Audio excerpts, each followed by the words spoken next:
Suraj Kumar study में आपका हार्दिक स्वागत है। स्टूडेंट्स, ये जो प्रश्न है सिद्ध कीजिए कि रूट थ्री एक अपरिमेय संख्या है। ये यूपी बोर्ड में सबसे अधिक प्रश्न पूछे जाने वाला प्रश्न है। यहाँ यूपी बोर्ड में 2 से 4 नंबर तक के ये क्वेश्चन पूछे जाते हैं। तो मैं कोशिश करूँगा कि आपको ये प्रश्न बहुत ही अच्छी तरीके से समझ में आ जाए। बस वीडियो को ध्यान से देखें और समझने की कोशिश करें, आपको ये क्वेश्चन बिल्कुल समझ में आ जाएगा। ठीक है, तो चलते हैं दोस्तों। तो देखिए यहाँ पे क्वेश्चन दिया गया है, सिद्ध कीजिए कि रूट थ्री एक अपरिमेय संख्या है। तो पहले जान लेते हैं कि परिमेय और अपरिमेय संख्या होता क्या है। तो परिमेय संख्या उसे कहते हैं जिसे हम P अपॉन Q के रूप में व्यक्त कर लें। ठीक है, जिसे हम P अपॉन Q के रूप में व्यक्त कर लें उसे परिमेय संख्या कहते हैं, और जिसे हम P अपॉन Q के रूप में ना व्यक्त कर पाएँ उसे अपरिमेय संख्या कहते हैं। तो जो यहाँ क्वेश्चन पूछा गया है, जो क्वेश्चन दिया गया है, उसको हम क्या लिख सकते हैं। क्वेश्चन दिया है कि सिद्ध कीजिए कि रूट थ्री एक अपरिमेय संख्या है। तो हम यहाँ पे लिखेंगे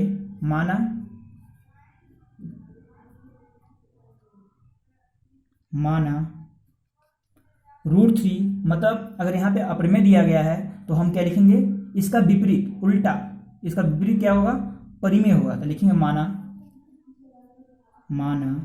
रूट थ्री एक परिमेय संख्या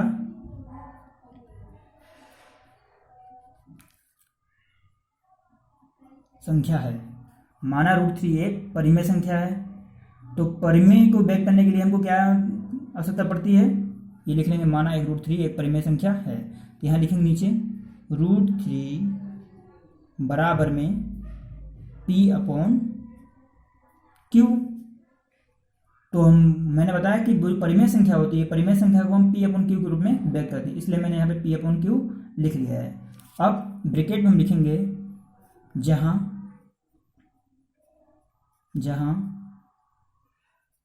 P व Q दोनों सभाज्य पूर्णांक है।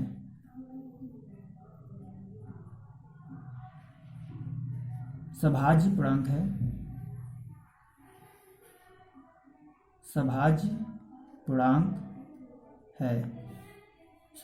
है। तो सभाज्य पूर्णांक है तो Q नॉट इक्वल 0, ये चीज़ आपको लिख लेना है। इसका मतलब हुआ कि अगर 2/4 लिख देते हैं तो 2 एकम 2 दूनी 4, मतलब कोई भी संख्या अभाज्य, मतलब यहाँ पे है अभाज्य पूर्णांक है। ठीक है, ये सभाज्य पूर्णांक यहाँ पे लिखा गया है। ठीक है, रूट थ्री बराबर P अपॉन Q। ठीक है, जहाँ P और Q दोनों सभाज्य पूर्णांक है तो Q नॉट इक्वल 0, मतलब Q का मान 0 के बराबर नहीं हो सकता है। ठीक है, आगे लिखेंगे अगला स्टेप, फिर इसी चीज़ को मैं उतार लूँगा यहाँ पे, रूट थ्री बराबर P अपॉन Q। इसको क्या करेंगे, ये जो है दोनों पक्ष देखिए, एक साइड यहाँ एक साइड है, इसको क्या करेंगे, दोनों पक्षों को वर्ग करने पे लिख लेंगे, दोनों पक्षों का वर्ग करने पे। ठीक है, या लिख लेंगे वर्ग करने पे, लिख लीजिए जो लिखना है, लिख लेंगे दोनों पक्षों का वर्ग करने पे, दोनों पक्षों का वर्ग करने पर, दोनों पक्षों का वर्ग कर लेंगे तो क्या बन जाएगा, तो हम देख लेंगे यहाँ पे रूट थ्री का स्क्वायर बराबर P अपॉन Q का होल स्क्वायर, ये बन जाएगा। तो हमारा क्या हो जाएगा, रूट थ्री का स्क्वायर करेंगे तो दोस्तों क्या हो जाएगा, 3 हो जाएगा, और यहाँ हो जाएगा P स्क्वायर और नीचे Q स्क्वायर। कितना समझ में आया, मैंने क्या किया, रूट थ्री का स्क्वायर किया 3 आ गया, और P स्क्वायर और Q स्क्वायर कर दिया। ठीक है, अब हम यहाँ पे क्या करेंगे, क्रॉस मल्टीप्लिकेशन गुणा करेंगे। क्या करेंगे, क्रॉस मल्टीप्लिकेशन गुणा करेंगे, मतलब इसका गुणा इससे, इसका गुणा इससे करेंगे। तो इसका गुणा इससे करेंगे तो क्या हो जाएगा दोस्तों, 3 की स्क्वायर हो जाएगा। क्या हो जाएगा, 3q² बराबर पी स्क्वायर हो जाएगा। अब देखिए यहाँ पे जो चीज़ ये है, अगर यह गुणांक के रूप में रहेगा, ठीक है, अगर ये गुणांक के रूप में है तो 3 नीचे आ जाएगा, ठीक है। तो हम क्या लिख सकते हैं, हम लिख सकते हैं यहाँ पे q² बराबर p² q² बराबर p²/3।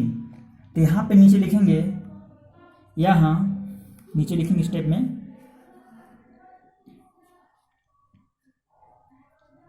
यहाँ p² 3 से विभाज्य है, मतलब p की जगह पे अगर कोई हम अगर p की जगह 5 रखते हैं, ठीक है, 5 रखते हैं, या 3 की जगह मतलब अगर 3 यहाँ नीचे दे 3 रखेंगे तो 3 से क्या होगा, डिविजिबल हो जाएगा, ठीक है। अगर 3 यहाँ 3 यहाँ और 3 यहाँ रख देंगे, 3 तरीका 9 और 3 तरीका कट जाएगा, ठीक है। तो लिखेंगे यहाँ p² 3 से विभाज्य है, तो p² 3 से विभाज्य है,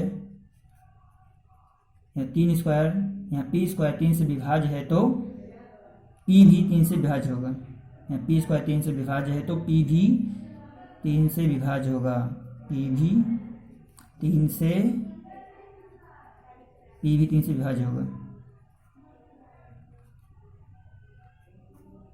विभाज्य होगा, ठीक है, p भी 3 से विभाज्य होगा।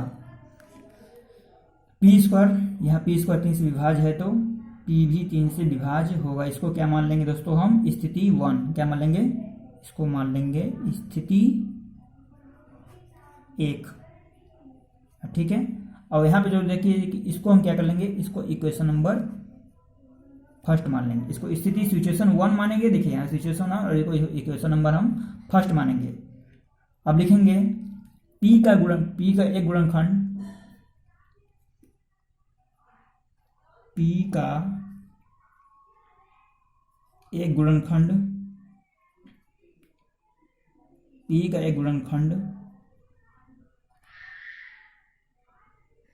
p का एक गुणनखंड 3 है, तो p का एक गुणनखंड 3 है, p का एक गुणनखंड 3 है तो p बराबर क्या मान लेंगे, p बराबर मान लेंगे हम 3m, ठीक है। अब यहाँ पे लिखेंगे हम p का मान, ठीक है, p का मान समीकरण फर्स्ट में रखेंगे, लिखेंगे p का मान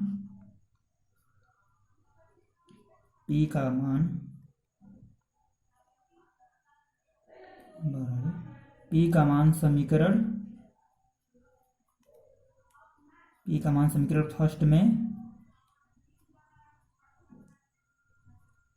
रखने पर, p का मान समीकरण फर्स्ट में रखेंगे। तो चलिए आगे देखते हैं।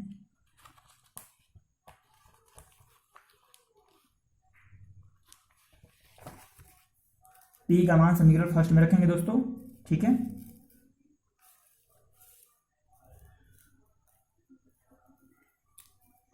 p का मान समीकरण फर्स्ट में रखेंगे, ठीक है। तो p बराबर देखिए हमारा जो समीकरण फर्स्ट था, समीकरण फर्स्ट क्या था हमारा, समीकरण फर्स्ट था यहाँ पे 3q² बराबर p², ठीक है। तो उसमें मैंने इस क्वेश्चन में पढ़ा था कि p का मान समीकरण फर्स्ट में रखने पर, तो लिखेंगे यहाँ पे 3q², अब p का स्क्वायर क्या मान था, 3 था, 3m का स्क्वायर, ठीक है। तो क्या हो जाएगा हमारा ये हो जाएगा 3q² बराबर, ये क्या हो जाएगा 3 त्रिका 3 का स्क्वायर करेंगे हो जाएगा 9 हो जाएगा, और m का करेंगे स्क्वायर तो क्या हो जाएगा m² हो जाएगा। अब यहाँ गुणित रूप में तो इसको नीचे लाएंगे तो हो जाएगा हमारे यहाँ पे 3q² अपॉन नीचे हो जाएगा 9, ठीक है। अब बराबर हो जाएगा यहाँ पर m², तो इसको काट लेंगे दोस्तों, 3 एकम 3 त्रिका 9, ठीक है।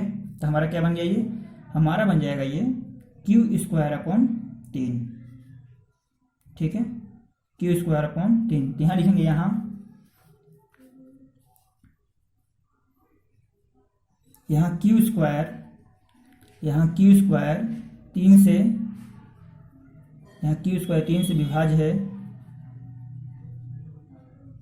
यहाँ क्यू स्क्वायर 3 से विभाज्य है तो यहाँ क्यू स्क्वायर 3 से विभाज्य है तो क्यू भी 3 से विभाज्य होगा। क्यू भी 3 से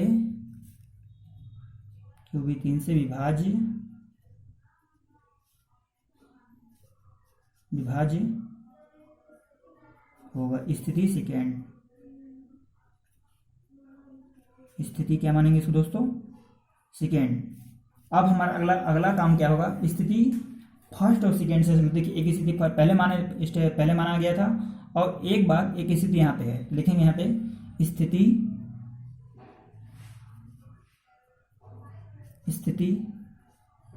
फर्स्ट और सेकेंड से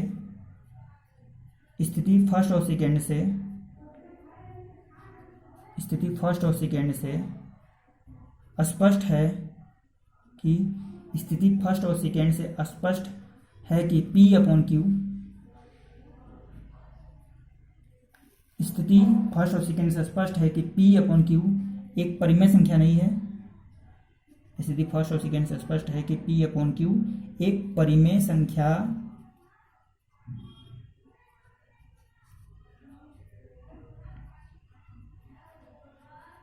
संख्या नहीं है।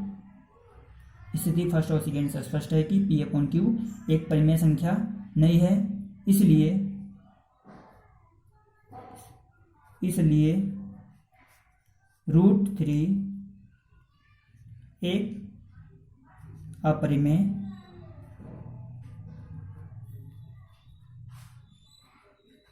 √3 एक अपरिमेय संख्या है। इसलिए √3 एक अपरिमेय संख्या है। तो ये हमारी जो क्वेश्चन था सिद्ध हो गया है। अगर इसकी प्रैक्टिस आप अच्छे से कर लेते हैं तो एग्जाम में आपको यहाँ से 2 से 4 नंबर के प्रश्न पूछे जाते हैं। बहुत बार हमेशा बोर्ड में ये क्वेश्चन पूछे गए हैं। तो मैं आशा करता हूँ कि ये क्वेश्चन आपको समझ में आ गया होगा। अगर ये प्रश्न अच्छा लगा होगा तो चैनल को सब्सक्राइब करें, लाइक कमेंट करके बताएं कैसा क्या चीज़ है। ठीक है, हो गया।